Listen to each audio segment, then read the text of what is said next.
అందరికీ నమస్కారం. నేను మీ దేవి. 'సైకోటిక్ రాముడు' 31వ భాగం. రచయిత రూప గారు.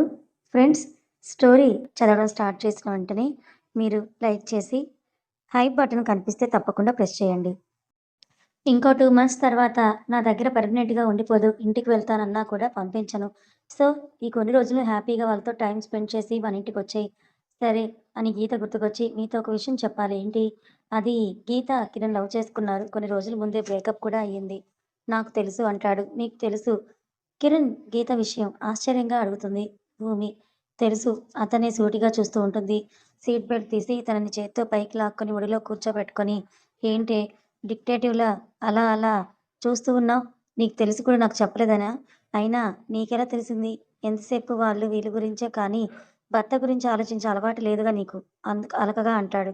నేను ఆలోచించకపోయినా నీకు కావాల్సింది తీసుకుంటూనే ఉన్నావుగా అని ఆకాష్ చెయ్యి నడుము దగ్గరికి వెళ్తూ ఉంటే అతని చేతి మీద కొట్టి మరీ అంటుంది. అబ్బా! ఎందుకే అలా కొడుతున్నావు? అయినా ఇప్పుడు నువ్వు నా భార్యవి. నాకు నచ్చింది చేసుకునే రైట్ ఉంది. ఓకే? మాటలు బానే నేర్చుకున్నావు. ఏదో అలా అలా. సరే కానీ నా క్వెషన్‌కి ఆన్సర్ చెప్పు. తిరిగి తిరిగి మళ్ళీ అక్కడికే వస్తావు కదా నువ్వు అని మొన్న కిరణ్ వచ్చి జరిగిందంతా చెప్పాడు. నేను గీతతో మాట్లాడదాం అనుకున్నా కానీ ఎగ్జామ్ టైమ్‌లో తనని డిస్టర్బ్ చేయడం ఇష్టం లేక చెప్పలేదు. కిరణ్ చాలా చేంజ్ అయ్యాడు భూమి.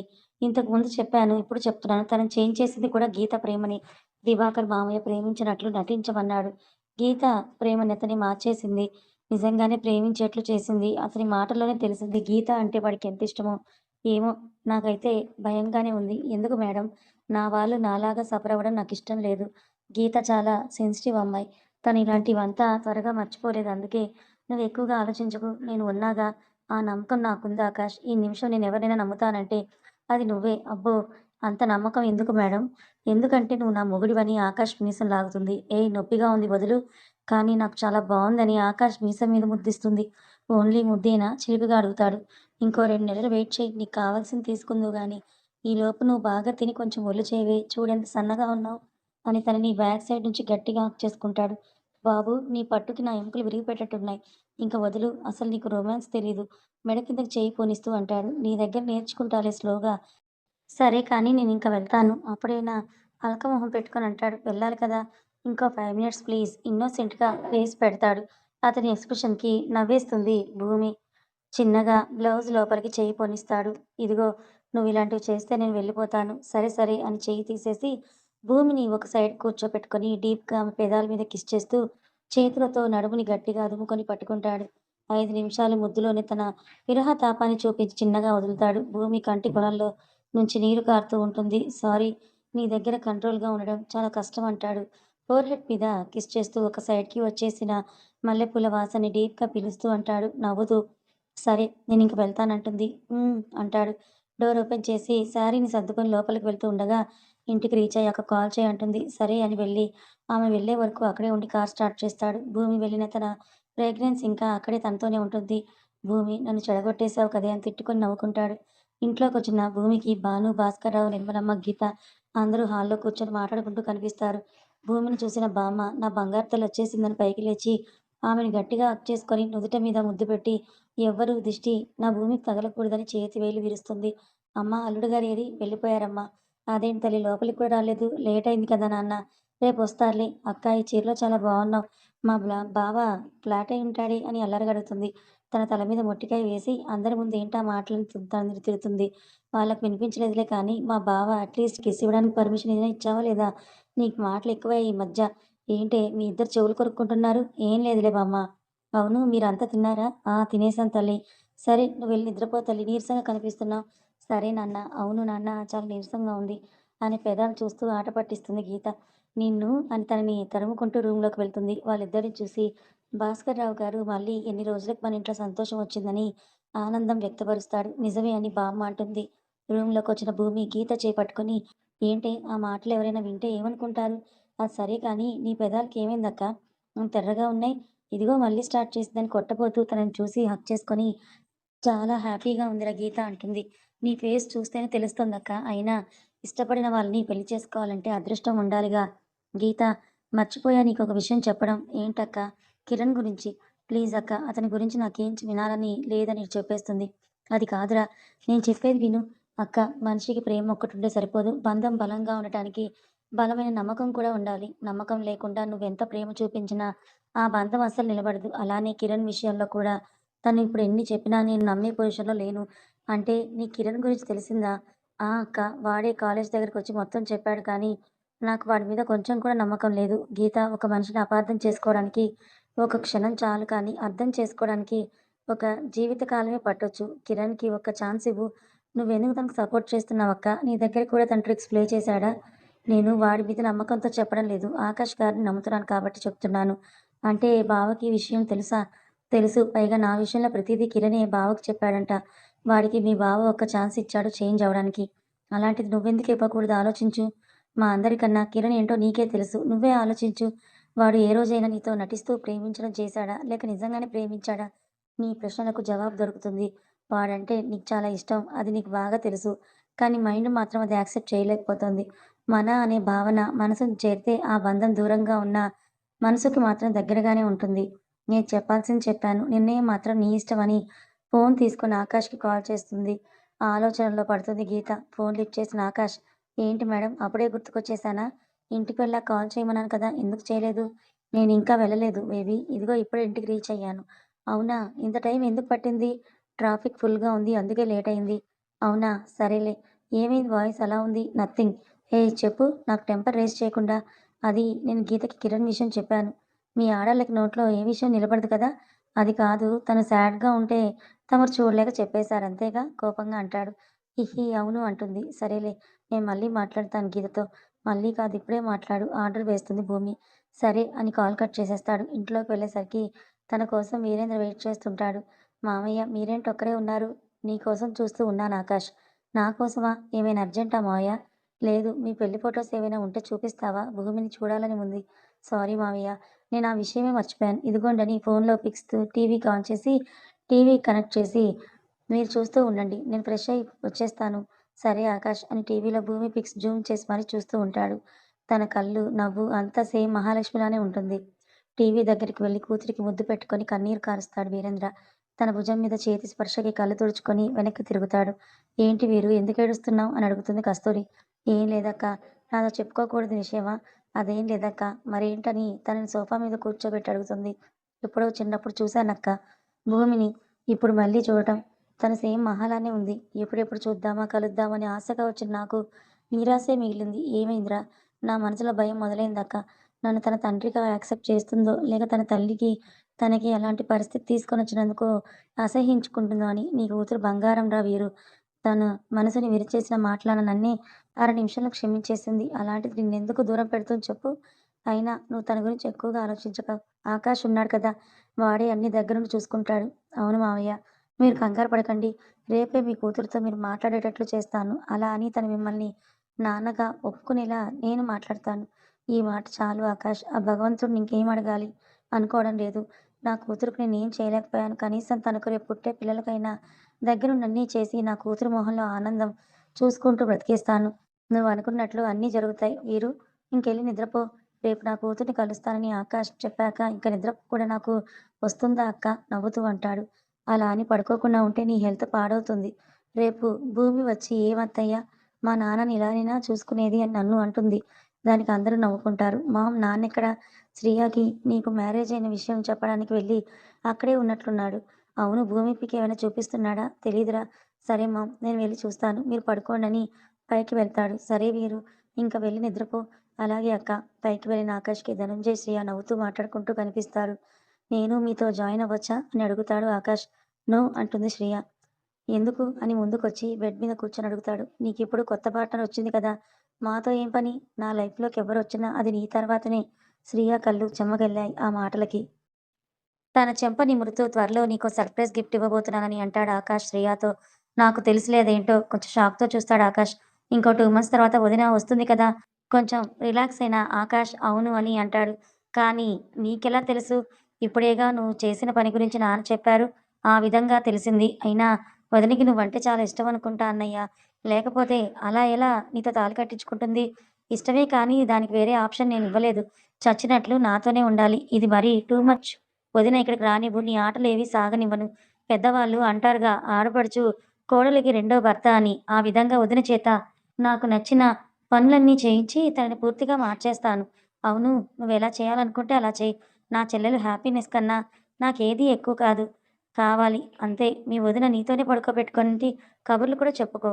అయ్యో! అలా అయితే నాకు మేనల్లుడు, మేనకోడలు ఎలా పుడతారు? మరి నీ చెల్లి పిశాచి కాదులే. నా లైఫ్ ఎలానో ఈ బిడ్డకే అంకితమైపోతుంది. నీ పిల్లలతోనైనా ఆడుకుంటూ జీవితం గడిపేస్తా. ఇంకోసారి ఇలాంటి మాటలు మాట్లాడితే చెంపలు వాచిపోతాయని సీరియస్ అవుతాడు ఆకాష్. అన్న కోపాన్ని తెలిసిన శ్రేయ ఒకేసారి ఇంకోసారి ఇలా మాట్లాడకు. ఓకేనా? ఇంకోసారి కాదు, ఎప్పటికలా మాట్లాడకూడదు. నేను ప్రామిస్ చేస్తున్నా. నువ్వు త్వరలోనే నడుస్తావు అని శ్రేయ చేతిలో అతని చేతిలో వేసి చెప్తాడు. ఆ మాటకు ఆనందంతో తన తలని ఆకాష్ భుజం మీద వాల్చి నీలాంటి అన్నయ్య దొరకడం నిజంగా నా అదృష్టం అంటుంది. ఆ మాటకి ఆకాష్ తమ పెదవులతో శ్రేయ నుదుటి మీద ముద్దు పెట్టి నీలాంటి చెల్లెలు దొరకడం కూడా నా అదృష్టమేరా. నువ్వు లేకపోతే ఈ అన్నయ్య అస్సలు బ్రతకలేడు. వాళ్ళిద్దరిని అలా చూస్తున్న ధనంజయ్ గారు ఆనందంతో మీరెలాంటి పరిస్థితుల్లో ఉన్నా ఒకరికొకరు తోడుగా ఇలానే ఉండాలి. అదే నా కోరిక. మిమ్మల్ని ఇలా చూస్తుంటే నా కడుపు నిండిపోతుంది. మీలాంటి పిల్లల్నిచ్చినందుకు ఆ దేవుడికి ఎంతో రుణపడిపోయాను. కళ్ళద్దాలు తీసి తుడుచుకుంటూ అంటాడు. డాడ్, ఇప్పుడు మీరు కూడా మొదలుపెట్టారా? ఇవి ఆనంద బాష్పాలు. ఆకాష్, నేను ఏడవడం లేదని అంటాడు.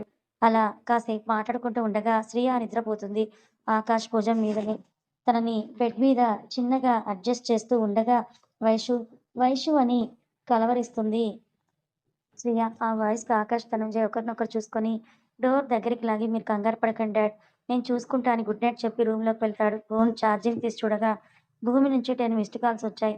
ఇదేంటి ఇన్ని సార్లు ఫోన్ చేసింది అని రిటర్న్ కాల్ చేస్తాడు. కానీ భూమి ఆన్సర్ చేయదు. పడుకుందేమో అని గీతకి కాల్ చేస్తాడు. కిరణ్ ఆలోచనలతో కొట్టుమిట్టాడుతూ ఉన్న గీత ఫోన్ వైబ్రేట్ అవ్వడంతో ఫోన్ తీసుకుంది.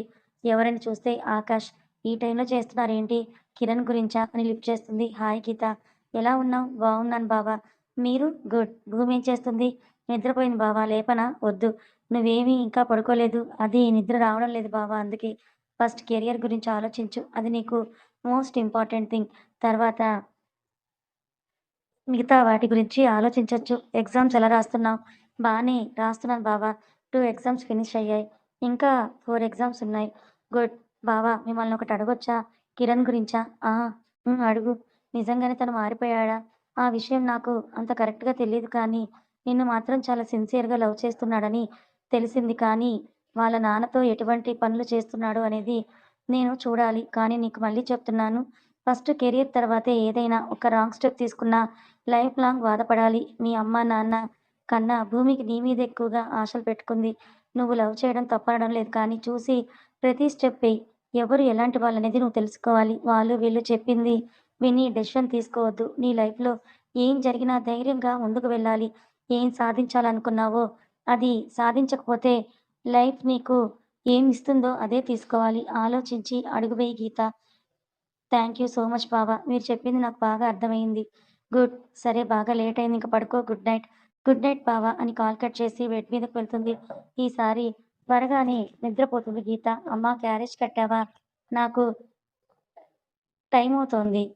ఆగవే, కడుతున్నాగా. త్వరగా లేచావు కదా!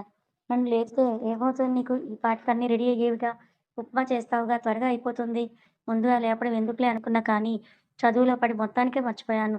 అఘోరించావులే. ఇదిగో తీసుకొని వెళ్ళు. సరే అమ్మా, బాయ్. బాయ్ బామ్మ. బాయ్ నాన్న అని బ్యాగ్ తగిలించుకొని వెళ్తుంది గీత. టైం 10 అవుతున్నా ఇంకా భూమి లేవకపోవడంతో అనుమానం వచ్చి రూమ్‌లోకి వెళ్తుంది భాను. భూమి, లే, టైం చూడు. 10 అవుతోంది అన్న ఉలుకు పలుకు లేకుండా కంగారు పడిపోయిన భాను వెనక్కి భూమి చెంప మీద చేయి వేసి చూస్తుంది. పొయ్యి మీద బియ్యం ఉడుకుతున్నట్లు ఆమె బాడీ వేడికలా ఉడికిపోతుంది. ఏవండీ, ఇలా రండి అని గట్టిగా అరుస్తుంది భాను. ఏమైందని పరుగున వెళ్తారు భాస్కర్‌రావు గారు. భూమికి ఫీవర్ వచ్చేసిందండి. ఒళ్ళంతా కాలిపోతుంది. పిల్లలో చలనం కూడా లేదు. ఏం చేయాలిప్పుడు? అంటూ ఉండగా వెనక నుంచి నిర్మలమ్మ గారు, కోడలా, నువ్వు వెళ్ళి ఫస్ట్ ఆ తడిగుడ్డ తెచ్చి భూమి ఒళ్ళంతా తుడు. భాస్కర్, నువ్వు ఆటో మాట్లాడి అమ్మాయిని హాస్పిటల్‌కి తీసుకొని వెళ్దాం. సరేనమ్మా అని పరుగున వెళ్తాడు. భాను వేడి నీళ్ళు తీసుకొనొచ్చేసరికి భూమి బాడీ మొత్తం తుడుస్తుంది. కూతురు పరిస్థితి చూసి తట్టుకోలేక కన్నీరు కారుస్తూ ఉంటారు భాను. నువ్వేం కంగారు పడకు కోడలా. నిన్న అమ్మాయి బాగా రెడీ అయింది కదా! అందుకని ఎవరి కల్లో పడినట్టున్నాయి. దానికి జ్వరం వచ్చింది అంతే, తగ్గిపోతుందిలే. నిన్న దిష్టి తీయడం కూడా మర్చిపోయానత్తయ్య. నేరుగా ఇంట్లోకొచ్చేసింది. ఆ విషయమే నాకు తట్టలేదు. ఏం కాదులే అన్నానా? హాస్పిటల్‌కి వెళ్ళొచ్చాక దిష్టి తీద్దువులే. అమ్మా! ఆటో వచ్చేసింది. భూమిని తీసుకొని వెళ్దామా? అని అడుగుతాడు భాస్కర్‌రావు. ఆ! సరే ఇటొచ్చి అమ్మాయిని పట్టుకో. కోడలి వైపు ఇంకో వైపు పట్టుకుంటుంది. చిన్నగా ఆటోలో ఎక్కించండి. సరేనమ్మా! నువ్వు రా అని పిలుస్తూ ఉంటాడు భాస్కర్‌రావు. ఇద్దరూ కలిసి నెమ్మదిగా అడుగులు వేసుకొని ఆటోలో ఎక్కించి హాస్పిటల్‌కి బయలుదేరతారు. 11 అవుతున్న భూమి ఇంకా ఆఫీస్‌కి రాకపోవడంతో ఆకాష్ భూమికి కాల్ చేస్తాడు. తన ఫోన్ ఇంట్లో ఉండడం వల్ల రింగ్ అవుతుంది కానీ ఎవరూ లిఫ్ట్ చేయరు. కాసేపు ఆగి మళ్ళీ ట్రై చేస్తాడు. Still no response. వెంటనే భాస్కర్‌రావు కాల్ చేస్తాడు. అప్పుడే డాక్టర్‌తో మాట్లాడుతున్న భాస్కర్‌రావు రింగ్ అవుతున్న ఫోన్ చూస్తాడు కానీ లిఫ్ట్ చేయడు. ఈ పక్క ఆకాష్‌కి టెన్షన్ పెరిగిపోతుంటుంది. మళ్ళీ ఆ శంకర్ ఏమైనా ప్లాన్ వేసి భూమి ఫ్యామిలీకి హాని కలిగిస్తున్నాడేమో అని వెంటనే కార్ కీస్ తీసుకొని, "మావయ్య నేను వెళ్లి భూమిని తీసుకొనొస్తాను. మీరిక్కడే ఉండండని" స్టార్ట్ అవుతాడు. అతను "సరే బాబు" అని అంటాడు. 5 మినిట్స్ తర్వాత ఆకాష్‌కి భాస్కర్‌రావు గారు కాల్ చేస్తారు. ఫోన్ లిఫ్ట్ చేసి, "అంకుల్ నేను మీ ఇంటికే వస్తున్నానని" అంటాడు. "వద్దు బాబు. మేము అపోలో హాస్పిటల్‌కొచ్చాం. ఏమైంది అంకుల్?" "భూమికి కొంచెం జ్వరంగా ఉంది బాబు. ఉదయం నుంచి చలనం లేకుండా అలా పడిపోయి ఉంటే కంగారు పడి హాస్పిటల్‌కి తీసుకొని వచ్చాము. మరి నాకు ఒక్క మాట కూడా చెప్పలేదేంటి అంకుల్?" "ఆ ఆలోచనే రాలేదు బాబు. పాపం చూస్తే భయమేసింది. అందుకే వెంటనే తీసుకొనొచ్చేసాను. మీరు కంగారు పడకండి అంకుల్. 10 మినిట్స్ నేను హాస్పిటల్‌కొస్తున్నాను." "సరే బాబు" అని కాల్ కట్ చేసేస్తాడు భాస్కర్‌రావు గారు. హాస్పిటల్‌లో రీచ్ అయిన ఆకాష్ రిసెప్షన్‌లో భూమి పేరు చెప్పి థర్డ్ ఫ్లోర్‌కి వెళ్ళమంటే అక్కడికి వస్తాడు. రూమ్ ముందు భాను, బామ్మగారు ఏడుస్తూ కూర్చుంటారు. భాస్కర్‌రావు గారు వచ్చిన డాక్టర్‌తో మాట్లాడుతూ ఉంటారు. పరుగున అక్కడికెళ్ళి "ఏమైంది డాక్టర్?" అని అడుగుతాడు. "Hello mister Akash. How are you?" అని అంటుంది డాక్టర్ సంధ్య. "Hi doctor. లోపల భూమి పరిస్థితి ఏంటి?" అని తను ఇప్పుడు ఓకే కదా? అని అడుగుతాడు టెన్షన్‌తో. భూమిని చూస్తుంటే హై ఫీవర్ అటాక్ అయినట్టుంది. మేము టెస్ట్‌లు చేసి ఏంటనేది చెప్తాం. ప్రెజెంట్ అమ్మాయికి సెలైన్ బాటిల్ బలానికి కొన్ని ఇంజెక్షన్స్ వేశాం. ఇంకొక హాఫ్ అన్ అవర్‌లో మెలకువ వస్తుంది. మీరు వెళ్లి చూడొచ్చు. Thank you doctor. No problem అని వెళ్ళిపోతుంది డాక్టర్. మీరు రిలాక్స్ అవ్వండి అంకుల్. నేను చూసుకుంటానని ఆయన మొహానికి పట్టిన చెమటలు చూస్తూ చెప్తాడు ఆకాష్. పర్లేదు బాబు. మీకు చెప్పనందుకు క్షమించండి. కంగారులో వచ్చేసాం. మరేం పర్లేదులే అంకుల్. హాఫ్ అన్ అవర్ తర్వాత స్పృహలోకొచ్చిన భూమి చిన్నగా కళ్ళు తెరుస్తుంది. పక్కనే ఒక నర్స్ ఏదో బుక్ చదువుతూ కనిపిస్తుంది. సిస్టర్ అని పిలుస్తుంది. నా దగ్గరకొచ్చిన నర్స్ ఒక్క నిమిషం మీ వాళ్ళని పిలుస్తాను అని బయటికి వచ్చి ఆకాష్‌కి చెప్తుంది. నలుగురు లోపలికి వెళ్తారు. భూమి ఇప్పుడెలా ఉంది? ఉదయం నీ పరిస్థితి చూసి నా కాళ్ళు చేతులు ఆడలేదు తెలుసా అని ఏడుస్తూ చెప్తుంది భాను. అర నిమిషానికి అర్థమైంది భూమికి తనకి ఫీవర్ రావడం వల్ల హాస్పిటల్‌కి వచ్చిందని. సారీ అమ్మా. నైట్ పనుకున్నప్పుడు బానే ఉంది. ఉదయానికి ఫీవర్ ఎలా వచ్చిందో తెలియలేదు. అయినా తప్పు నాదే. దిష్టి కూడా తీయకుండా మర్చిపోయాను పాపిష్టిదాన్ని అని తలకొట్టుకుంటారు భాను. అమ్మా! దీంట్లో నీ తప్పేం లేదు. అయినా ఇప్పుడు నేను బానే ఉన్నాను కదా! చూడు నువ్వింకా ఏడవకు. అమ్మా ప్లీజ్ అని రిక్వెస్ట్ చేస్తుంది. కళ్ళు తుడుచుకుంటుంది భాను. బామ్మ. భాస్కర్‌రావు కూడా భూమితో మాట్లాడి ముగ్గురు బయటకొచ్చేస్తారు. ఆకాష్ చైర్ ముందుకు లాక్కొని భూమికి దగ్గరగా కూర్చుంటాడు. సారీ కంగారు పెట్టి ఉంటే ఏయ్! నువ్వు కావాలనేమీ చేయలేదు కదా! నైట్ ఫోన్ లిఫ్ట్ చేయనప్పుడే గీతని లేపమని చెప్పాల్సింది. నేను నిద్రపోతున్నావని వద్దన్నాను. చిన్నగా స్మైల్ ఇచ్చింది. ఆకాష్ చెయ్యి తీసుకొని కిస్ చేస్తుంది. ఇది హాస్పిటల్ మేడం. ఎవరైనా చూస్తే ఏమనుకుంటారు? ఏమనుకుంటారు? నా మొగుడికి నేను ముద్దు పెట్టుకుంటున్నానని అనుకుంటారు. ఆ మాటకి ఆకాష్ నవ్వేస్తాడు. కథ కొనసాగుతుంది. కథ నచ్చితే లైక్ చేయండి. మరికొంతమందికి షేర్ చేయండి. ఇలాంటి మరిన్ని మంచి కథల కోసం మన ఛానల్‌ని సబ్స్క్రైబ్ చేసుకోండి. Thank you so much.